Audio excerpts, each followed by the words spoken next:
বিচারপতি গোলাম মর্তুজা মজুমদার বর্তমান সময়ের সবচেয়ে আলোচিত নাম।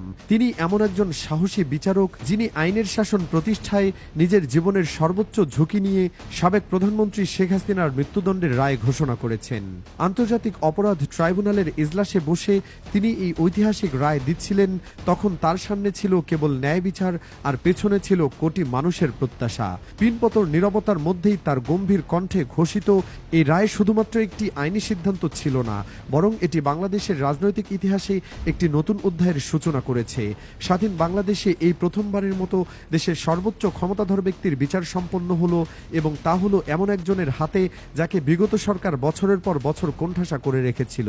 কিভাবে তিনি সব ধরনের রাজনৈতিক চাপ ও আন্তর্জাতিক হুমকি উপেক্ষা করে এ রায় দিলেন এবং বিচার প্রক্রিয়ায় প্রসিকিউশন টিম কিভাবে তাকে সহায়তা করল, তার প্রতিটি ধাপ আজ আমরা বিস্তারিত জানব আমাদের এই পর্বে। বিচারপতি গোলাম মজুমদারের জন্ম ১৯৬০ সালের ১৫ই জানুয়ারি ফেনী জেলার ফুলগাজী উপজেলার আনন্দপুর ইউনিয়নের হাসানপুর মজুমদার বাড়িতে।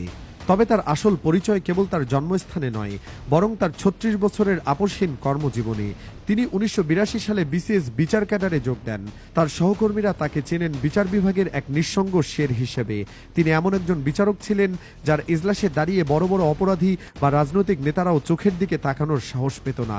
তার সাহসিকতার সবচেয়ে বড় প্রমাণ হলো বিগত সরকারের আমল।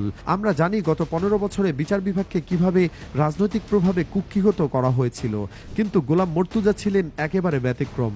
তিনি তার দীর্ঘ কর্মজীবনে কখনোই কোনো এমপি বা মন্ত্রীর প্রভাবশালী নেতার তদবির শোনেননি।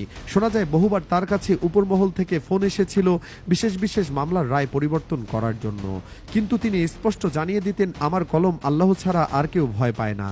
এই সততার জন্য তাকে কম মূল্য দিতে হয়নি। মেধা এবং জ্যেষ্ঠতা থাকা সত্ত্বেও বিগত সরকার তাকে উচ্চ আদালতের বিচারক বা হাইকোর্টের বিচারপতি হিসেবে নিয়োগ দেয়নি। তাকে বারবার পদোন্নতি বঞ্চিত করা হয়েছে এবং অন্যায়ভাবে প্রত্যন্ত অঞ্চলে বদলি করা হয়েছে শুধুমাত্র তাদের অন্যায়ের সাথে আপোষ করেননি বলে। যে সরকারের সময় তিনি ন্যায্য পাওনা থেকে বঞ্চিত হয়েছিলেন, আজ সেই সরকারের প্রধানের বিচার করার দায়িত্ব ইতিহাস তার কাঁধে দিয়েছে।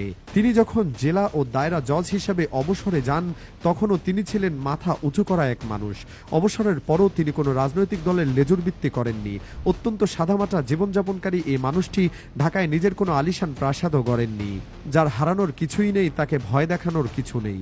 আর ঠিক এই কারণেই অন্তর্বর্তীকালীন সরকার এবং সুপ্রিম কোর্ট জানতো শেখ হাসিনার মতো ক্ষমতাধর শাসকের মৃত্যুদণ্ড ঘোষণা করতে হলে গোলাম মর্তুজা মজুমদারের মতো একজন মেরুদণ্ড সম্পন্ন বিচারকই প্রয়োজন। তিনি প্রমাণ করেছেন, পদবঞ্চিত করা যায় কিন্তু সততাকে দাবিয়ে রাখা যায় না।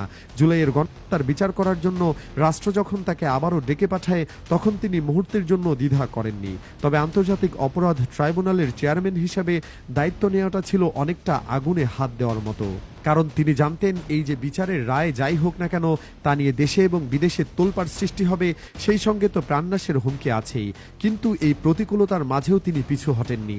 এই ঐতিহাসিক রায় প্রদানের ক্ষেত্রে বিচারকের সাহসিকতার পাশাপাশি প্রসিকিউশন টিমের ভূমিকা ছিল অত্যন্ত গুরুত্বপূর্ণ।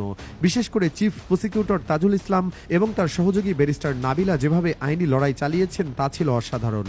তাজুল ইসলাম আদালতের সামনে একের পর এক অকাট্য যুক্তি তুলে ধরেছেন, যা আসামি পক্ষের আইনজীবীদের জবাব দেওয়ার কোনো সুযোগ রাখেনি। তিনি প্রমাণ করেছেন যে জুলাই মাসে ছাত্র জনতার ওপর গুলি চালানো হয়েছিল তা কোনো বিচ্ছিন্ন ঘটনা ছিল না, বরং তা ছিল সরকারের সর্বোচ্চ পর্যায় থেকে দেওয়া নির্দেশ।